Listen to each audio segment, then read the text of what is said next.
Okay, I think at this point, most of our participants have joined the meeting. There might be some joining throughout, but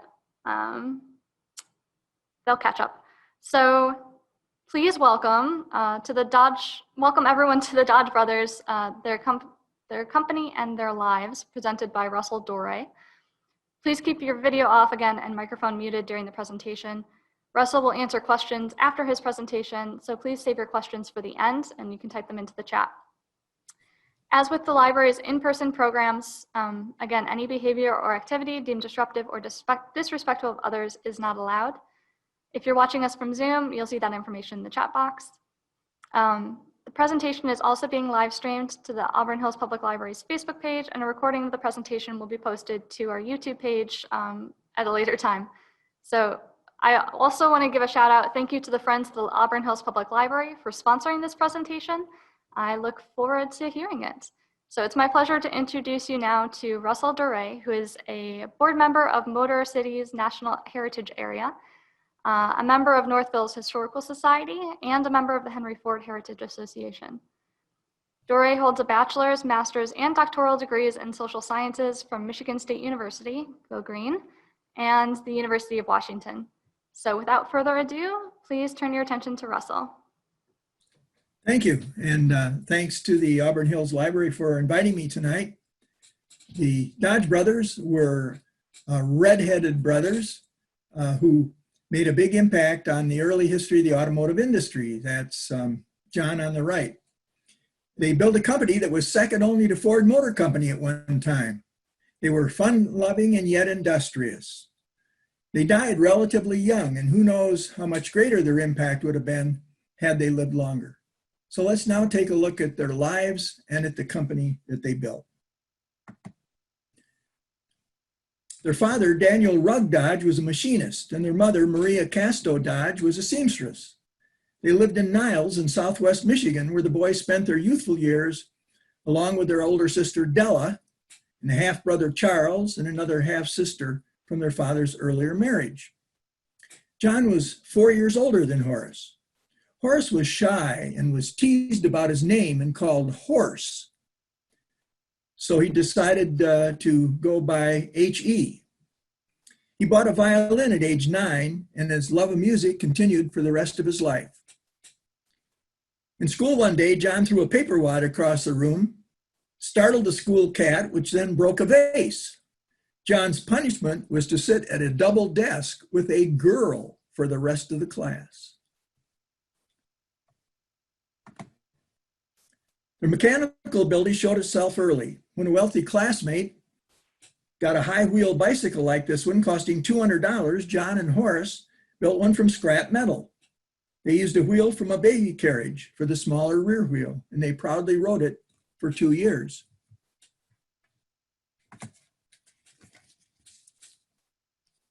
In 1982, the family moved to Battle Creek and then to Port Huron due to father's job with the Upton Manufacturing Company, which made threshing machines. John and Horace also worked there and learned metalworking skills. In 1897, the family moved to Detroit, where John got a job with the Murphy Iron Works, which made steam boilers for stationary and marine engines. John later told someone, "I reached Detroit with 50 cents, but had to spend 25 cents to get a sore tooth pulled." Horace worked part-time for a while for a machine shop, Leland, Falconer, and Norton. He gained valuable experience working for Henry Leland, who later founded Cadillac and Lincoln. The brothers then worked for the Dominion Typograph Company in Windsor, Ontario, making typesetting machines. During this time, Horace invented a bicycle bearing, which was enclosed and dustproof.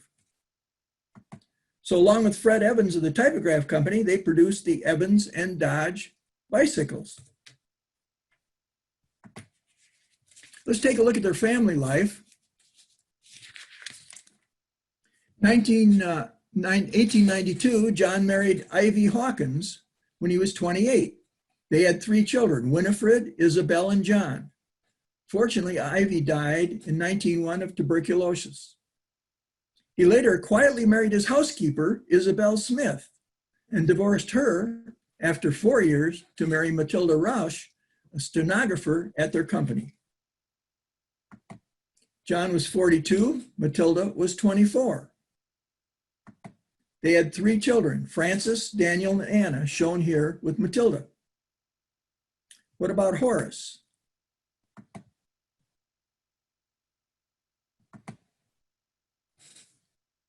In 1896, Horace married Anna Thompson. He was 28 and she was 25. They had 2 children, Delphine and Horace Jr. So in 1900, they sold their interest in the Evans and Dodge Bicycle Company for $7,500, set up a machine shop in Detroit. One of their customers was the Olds Motor Works, and they built transmissions for the popular curved dash Oldsmobile.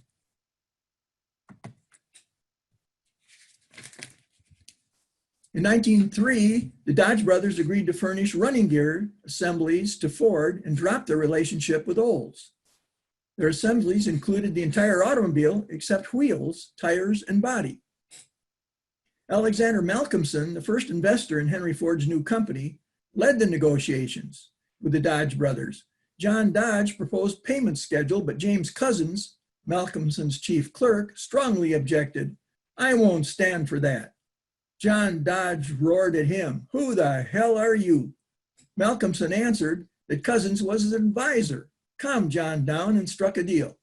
James Couzens became a stockholder and eventually vice president general manager of Ford, retired with $30 million, served as mayor of Detroit and a US senator.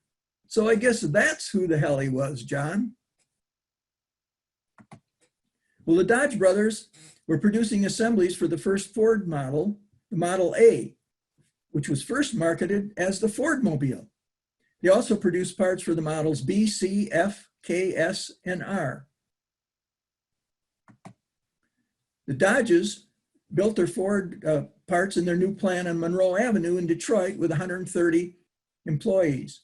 This photo was mistakenly labeled as a Dodge plant leased by Ford. Ford had very little cash and was often late in their payments to Dodge. So the Dodge brothers extended $10,000 credit to Ford in return for 10% of the company. It proved to be a great investment, as we'll see later. This plant was greatly expanded over the years. Horace was a mechanical genius and handled engineering, design, and production. John Dodge handled finance, sales, advertising, public relations, general administration, and contract negotiations with suppliers. He was also made a vice president of Ford Motor Company in 1906.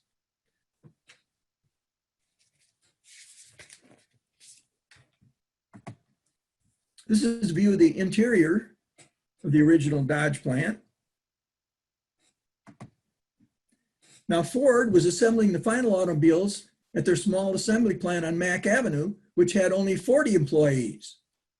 That compared to Dodge's 130 employees. So Dodge was actually providing a much larger part of the manufacturing to the Ford automobile than was Ford at that time. For the most successful early model, the Model N Runabout, Ford started to decrease their dependence on Dodge. They started making their own engines and transmissions. And the A.O. Smith Company in Milwaukee made the frames, and the C.R. Wilson Company supplied the body. There's the C.R. Wilson body plant in Detroit. Well, to handle their increased manufacturing activity, Ford built a new plant on Paquette Avenue in 1904. This is where the Model T was designed in 1908. And of course, this is a wonderful small museum, 3 floors. It is open now, and it's a wonderful, wonderful place to visit. And that was where the Model T was designed in 1908, I think I mentioned.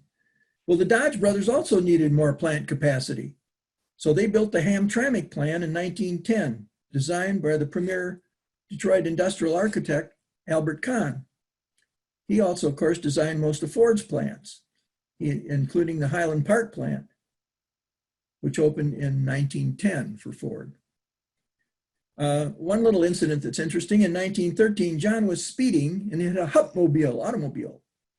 Evidently, there was some confusion about the signage. He didn't stop.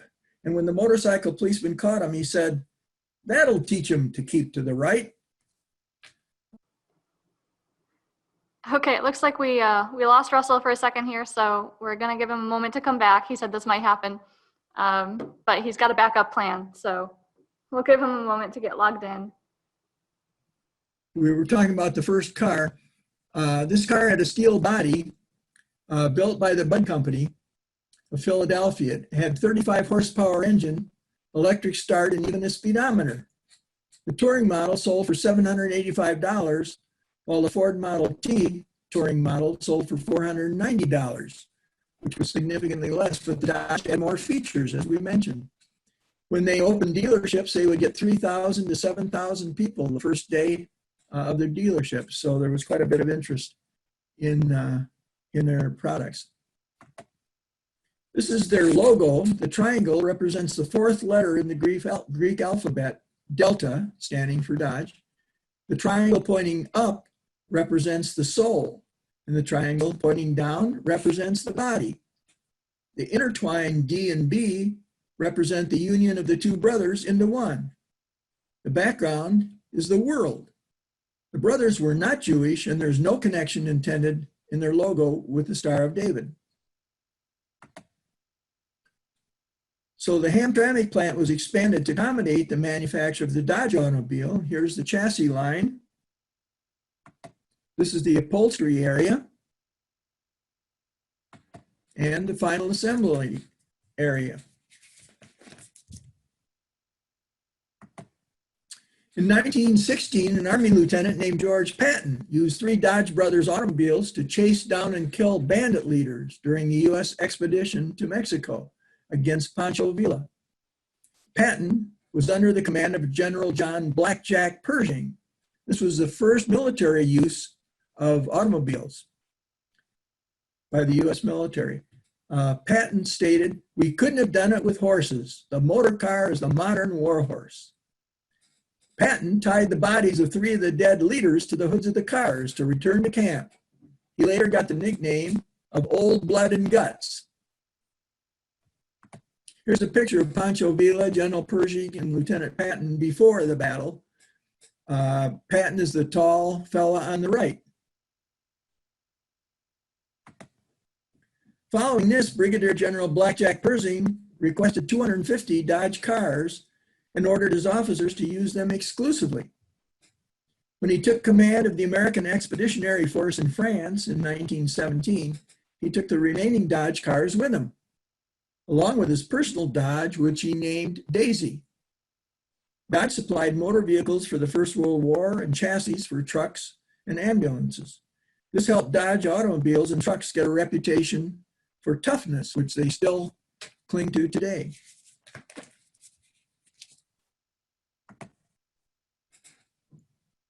Well, in 1916, the Dodge brothers filed a lawsuit against Ford. They said that Ford should pay larger dividends to the stockholders. Well, Ford said that he was busy investing the large company surplus into growth, particularly this huge new Rouge plant that he was building. And he said, just be patient. He wanted to grow the company to provide jobs for more people. Well, the court in 1917 ruled that the stockholders were the owners of the company and that they're the ones that could decide on appropriate dividends, and ordered a special dividend of which the Dodge brothers got $2 million. Well, that irritated Henry Ford, so he then decided to buy out the remaining stockholders 2 years later. The Dodge brothers' $10,000 investment yielded them $25 million, which they used to grow their own company. They had started a small company, and this obviously gave them money to make it grow big time. And they were obviously then no longer a supplier to Ford.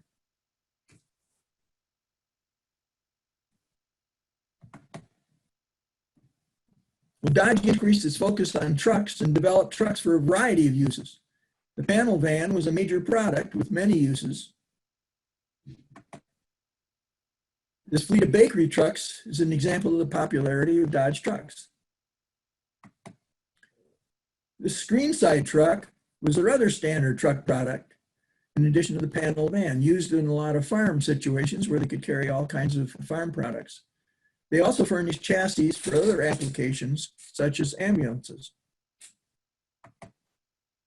This Dodge was the first company to have a test track. Other manufacturers tested their vehicles on the streets.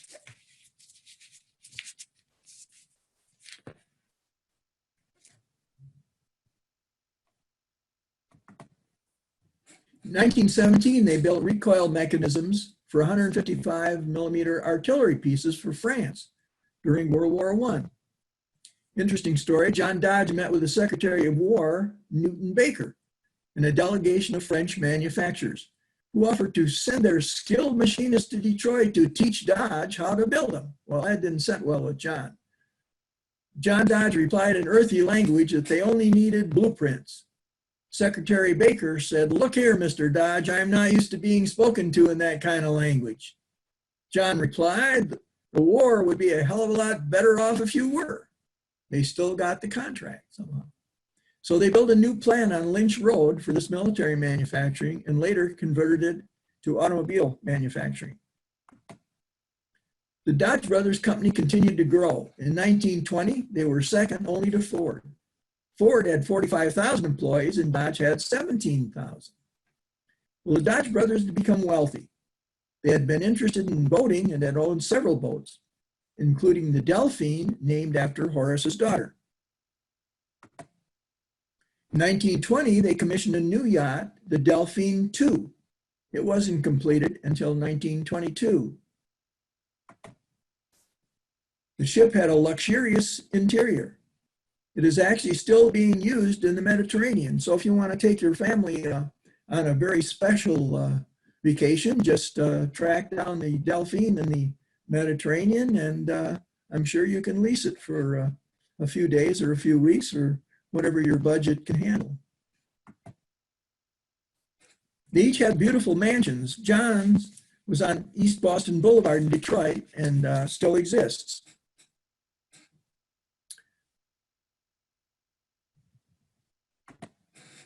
Well, Horace was denied membership in the prestigious Grosse Pointe Country Club.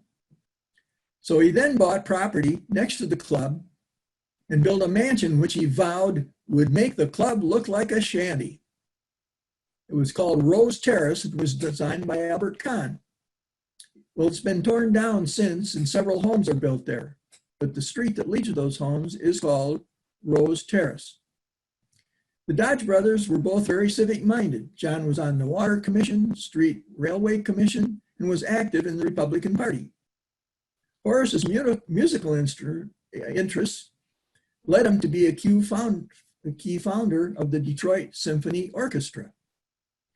Horace evidently got tired of being approached by charities. Here's a note that was found in his wallet when he died. "For the following reasons, I am unable to send you the check you asked for.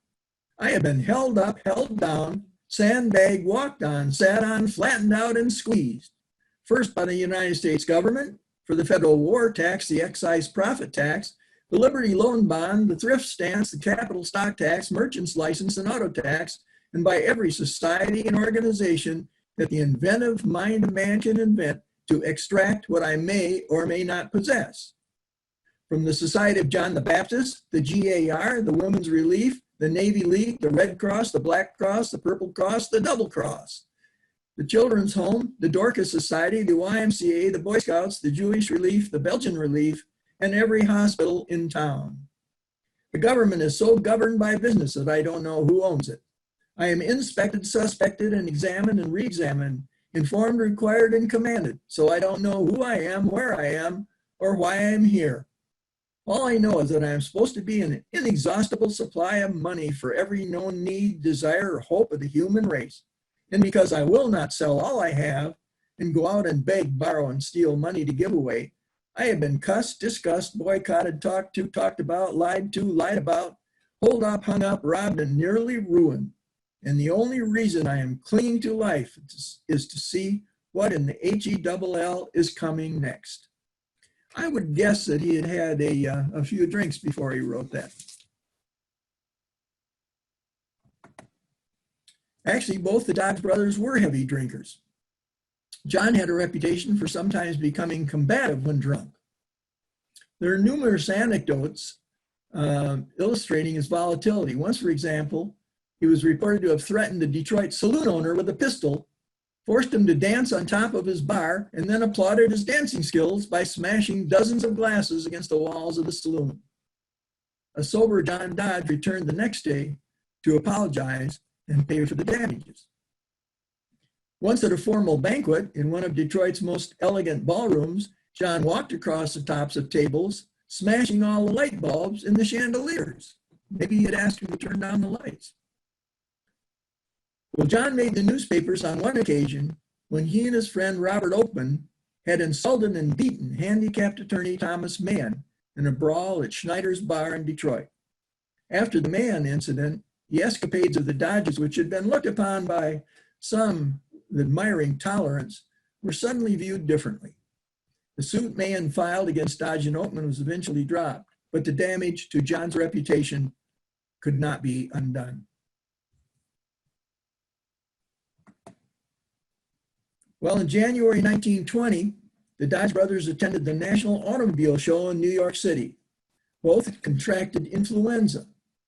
Horace recovered, but John died January 14th at age 55. Hundreds of factory workers viewed his body at his home on Boston Boulevard, and the line extended for blocks down Woodward Avenue. At his prior request, 10 Dodge workers served as his pallbearers. Reverend Vance commented at his funeral that he was, quote, a great lusty man who with a ripping oath could break into a crowd and get his way, but he had wonderful, beautiful love for his family and his home. He was buried in the Dodge Mausoleum in Woodlawn Cemetery in Detroit.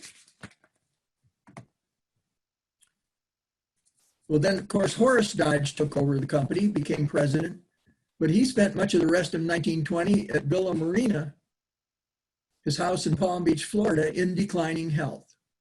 On December 8th of 1920, the very same year that his brother died, Horace died of cirrhosis of the liver, no doubt brought on by his years of heavy drinking. He was 52. He was also buried at the Dodge Mausoleum. Well, the company continued. The board appointed Frederick Haynes as president, and he served until 1926. During that time, the company greatly increased its truck business with a partnership with Graham Brothers, who produced medium and heavy-duty trucks. Dodge eventually purchased the company. In 1925, Dodge widows sold the company to an investment firm, Dillon Reed.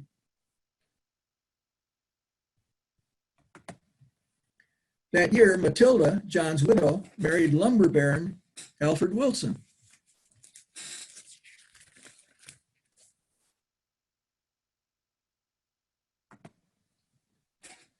Alfred and Matilda toured the great homes of England on their honeymoon and began planning Meadowbrook Hall, a 110-room, 88,000 square foot, two-door revival style home.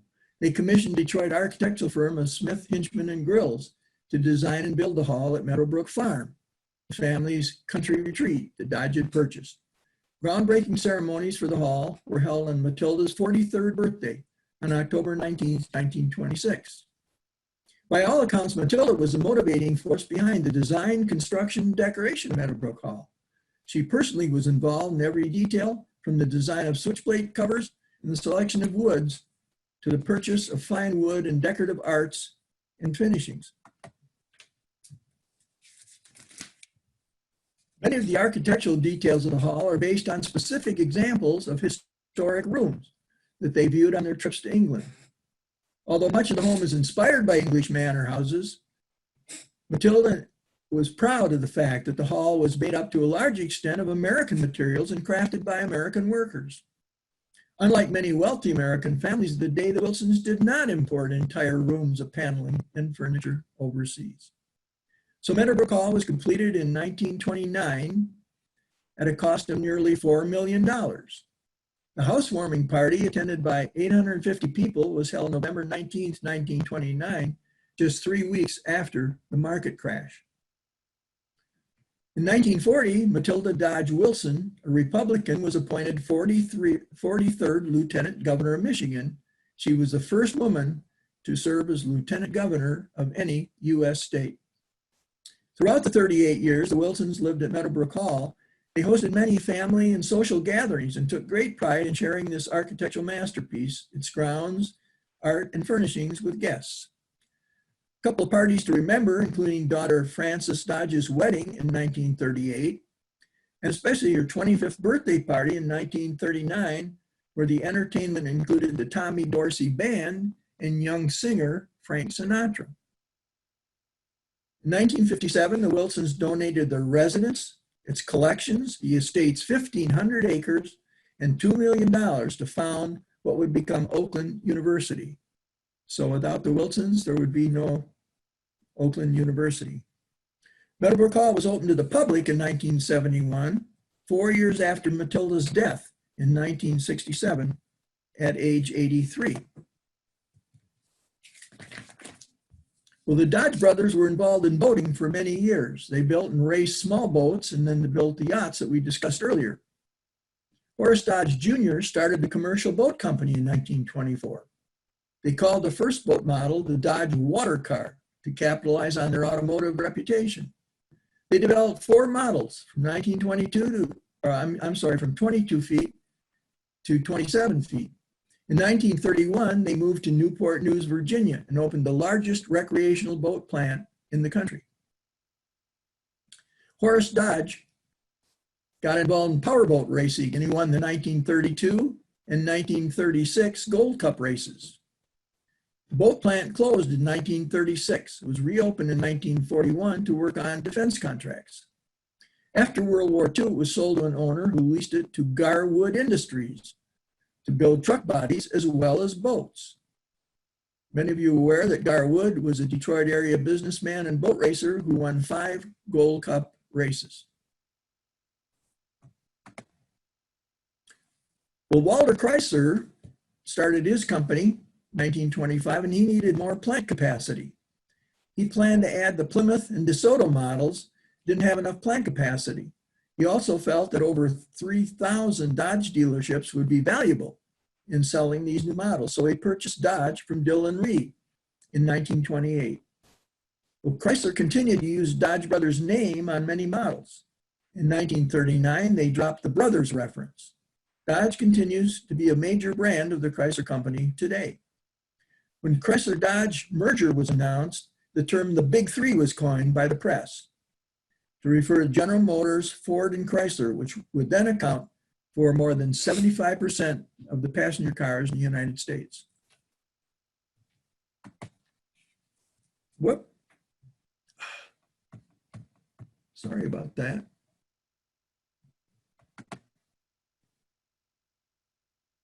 That's supposed to go from a current slide. Great. Well, I don't want to try something and get lost. So here we go again. I'm sorry.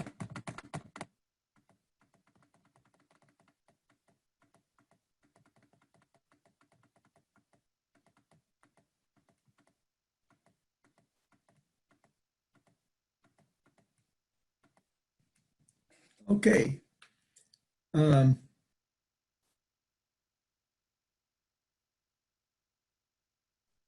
So this is the first Dodge truck built by Chrysler, which is a half-ton pickup.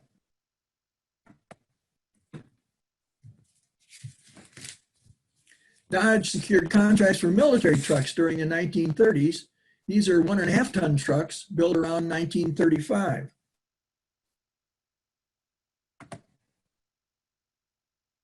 When World War II started, Dodge continued to build Army trucks.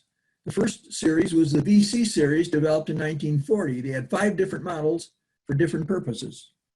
A year later, in 1941, they changed to the WC series with 25 different models.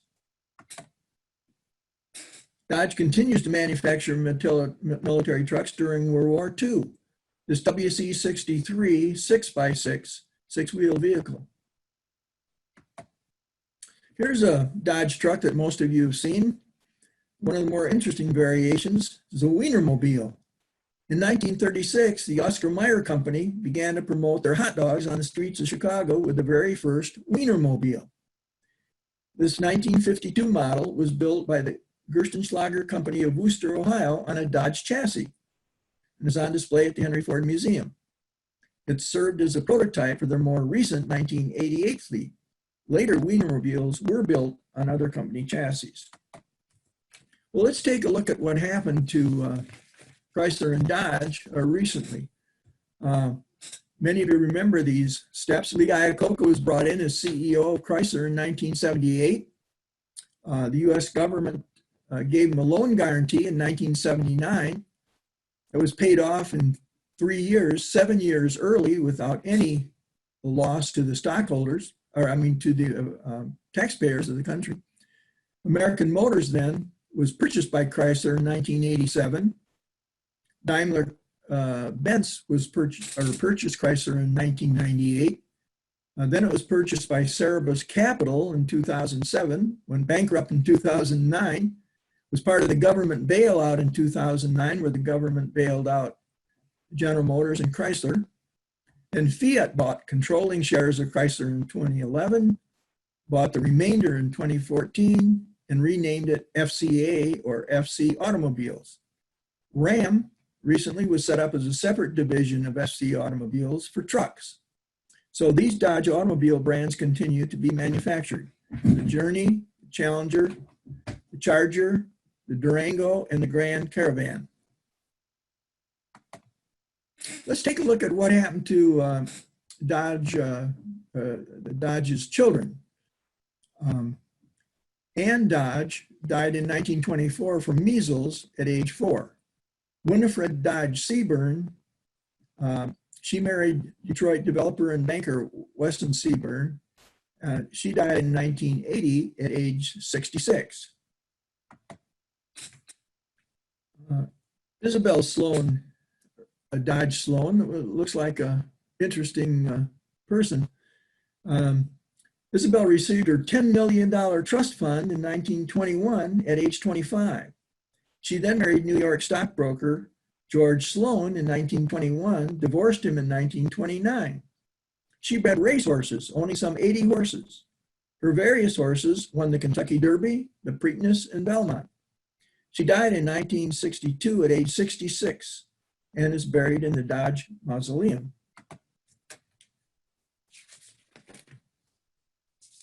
The other siblings all received a $10 million trust fund, but unlike his siblings, John DUVAL Dodge was left only $150 a month for life, according to his father's will, because of a strained relationship between father and son. He was later awarded another $1.6 million in a settlement with his siblings. Well, he started his own automobile company, Dodgson Motor Company, but it failed due to lack of adequate financing.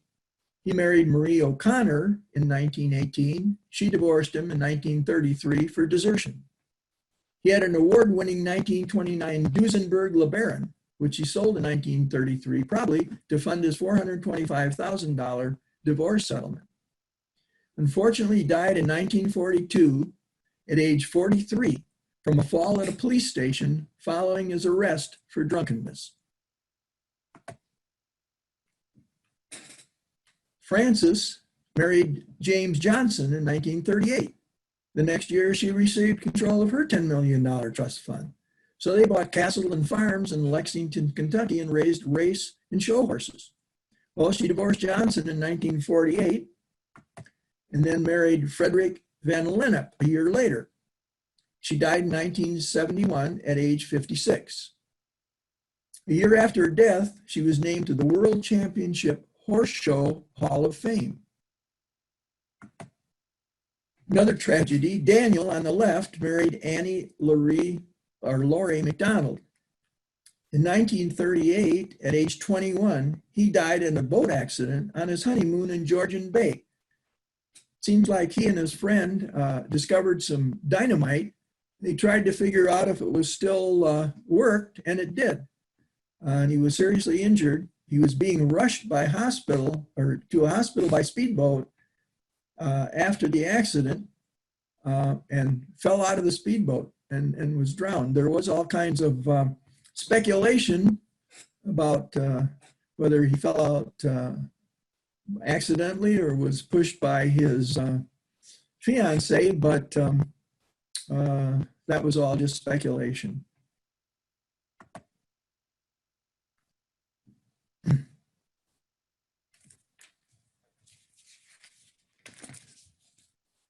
What about the Dodge family members? Well, Horace's wife, Anna, was widowed in 1920 when he died. She married Hugh Dillman in 1926, divorced him in 1947. She died in 1970 at age 100. I was very fortunate to have a chance to ride in her 1926 Dodge.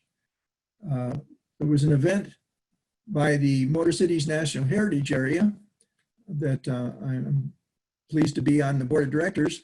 And we had this event, and a couple people brought some antique cars and offered people rides in them. And so my wife and I were riding in this Dodge. It looked much like the original prototype Dodge.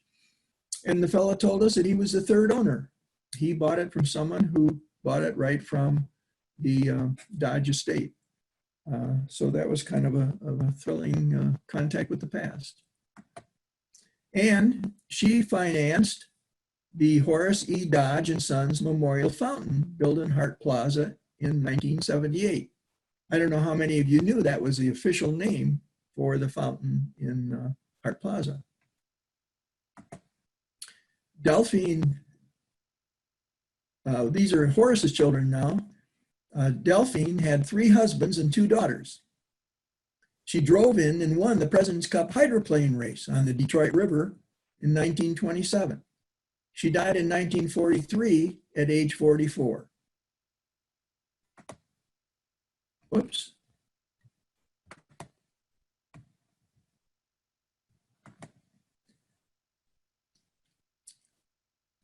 What about Horace? We talked about how he had a commercial boat company. He had 4 wives and 1 daughter.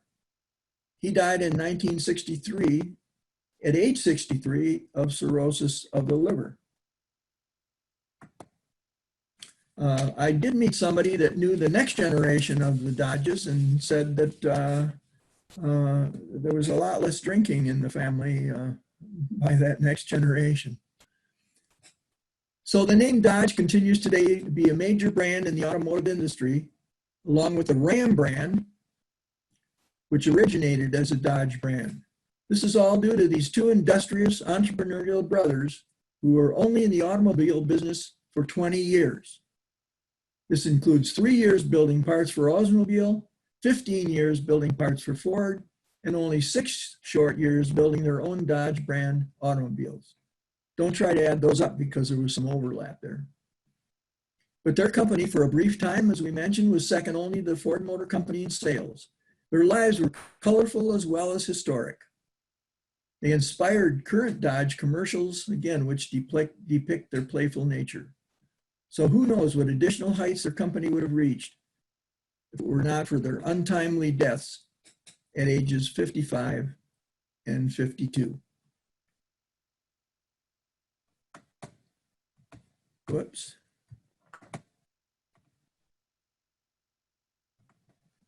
So here are some of my other productions. Henry Ford, Billy Durant, Walter Chrysler, the 4 companies that didn't quite make it into the big 3, but were good companies, Studebaker, Packard, Nash, and Hudson. I've just got a brand new one that I wrote on electric cars, past, present, and future. Aircraft pioneers, the Wright brothers, Bill Boeing and William Douglas. And then we have, these are all PowerPoints. Then we have some interactive ones where we have actors portray these people. Ford, Edison, and Firestone, Ford, Durant, and Chrysler, Franklin, Eleanor Roosevelt, Harry and Bess Truman, Joe and Rose Kennedy.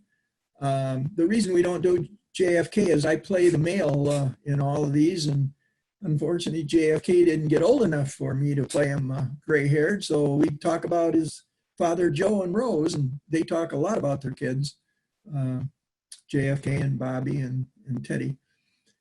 Mark Twain and his wife, Thomas Edison and his wife, and Orville and Catherine Wright.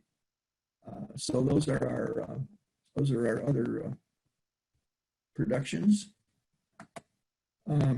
Here's a picture of a couple of our interactive ones. Henry and Friends. Thomas Edison on the left bears a strange resemblance to me, as does Billy Duran on the right in the other picture. Bears a strange resemblance to me. Would like to mention the Motor Cities National Heritage Area. This is part of the National Park Service. On that website, motorcities.org, you can go in and sign up for an article to be sent to you every week on automotive history and a lot of other activities. It's a great organization. So thanks for your interest. I have a website, doreproductions.weebly.com. And if you go in there and click on the button that says schedule, I have all of my public presentations scheduled there. And you can click on a button, it'll take you right to the registration site for those. So I have 3 or 4 more Zoom presentations coming up that are listed there this fall. I'd be real pleased to have you attend. And there's my, my email. If you have any questions that we don't get to today, doreproductions@yahoo.com. Shoot me an email and I'll try to answer them. So at this time, Victoria, I guess we're going to take some questions.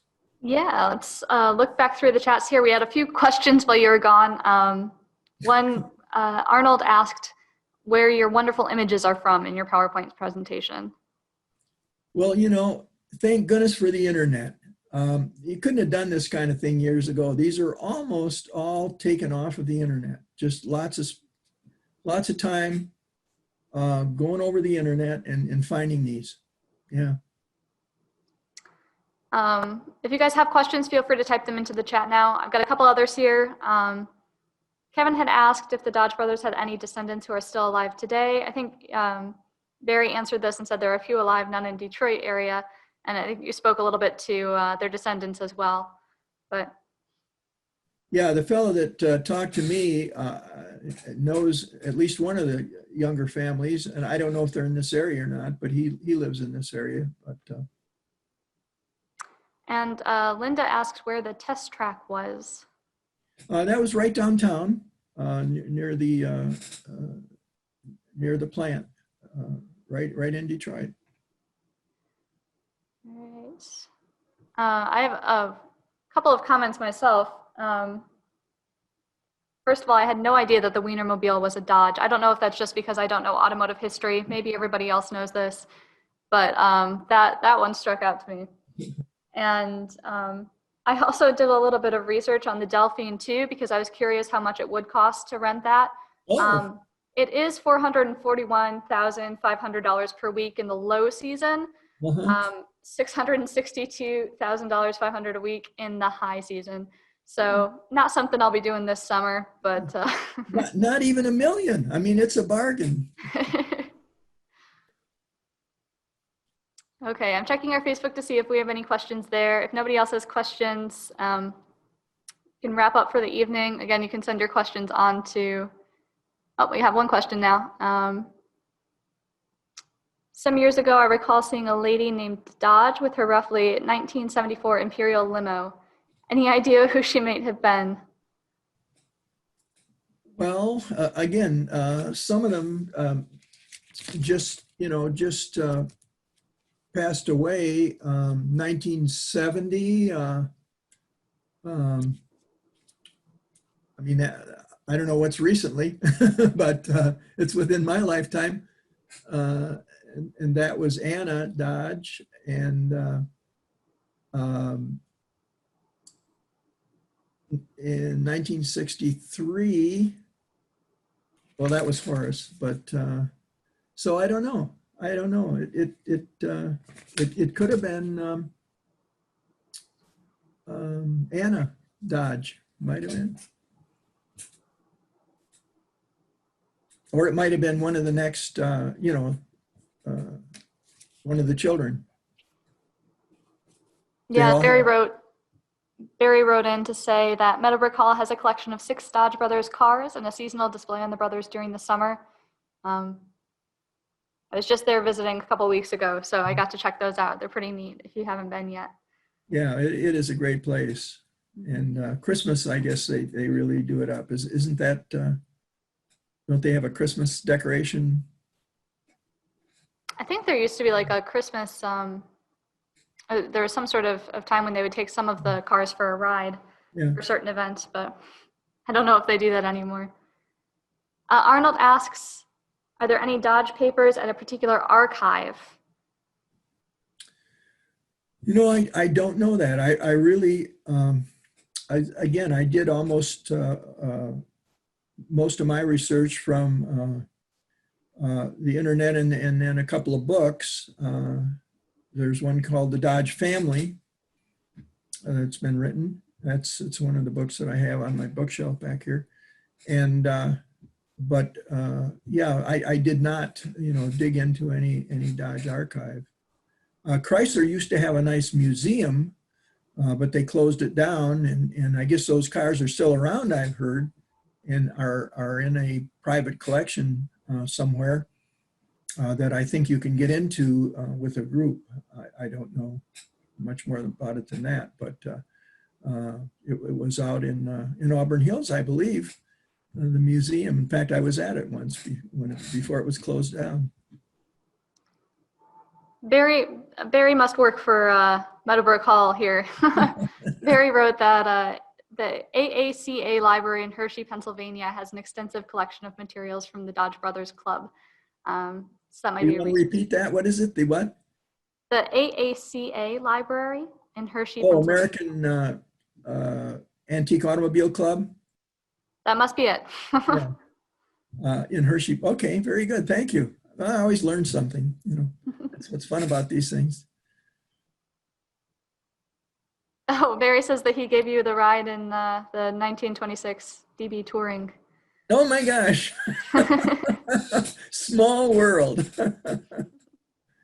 Oh, that's wonderful. Barry, what's your last name, Barry? It's Barry Cogan.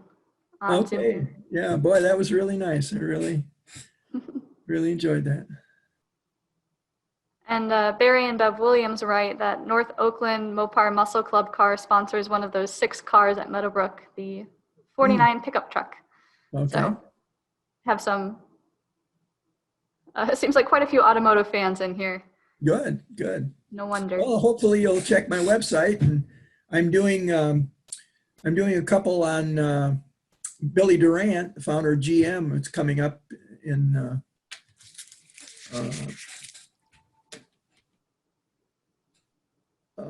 one public one is coming up in October. Can I mention a competitive library here? Go right ahead. Oh no, I'm sorry. This is an old sheet. I don't have my current one here. Sorry about that. I have to go to my website. No, I know I'm doing a couple of Durant, ones on Billy Durant coming up. Very cool. All right, well, I think our questions are kind of winding down here. I know we're a little bit over time too, so I'm going to go ahead and wrap things up here. Thank you for coming out, Russell. Thanks for everyone for joining us for this. Again, this will be, it is posted on Facebook. The first bit of our presentation here was cut off. I had some technical issues getting it uploaded, but the rest of the presentation is all on Facebook, and we'll be posting the full presentation to YouTube as well. So we'll try to share that. I can try to send a message to everyone who registered for this Zoom presentation so that you guys can all get the YouTube presentation as well if you wanted to share that with some friends. Thanks again, Russell. Thank you. Sorry about the internet issues, but as No I said, worries. I've attended several where it's been a problem, and it's not fun to be on this end of it. But I'm really glad I have this hotspot on my phone. It's the only way I could get back. Me too. That's good.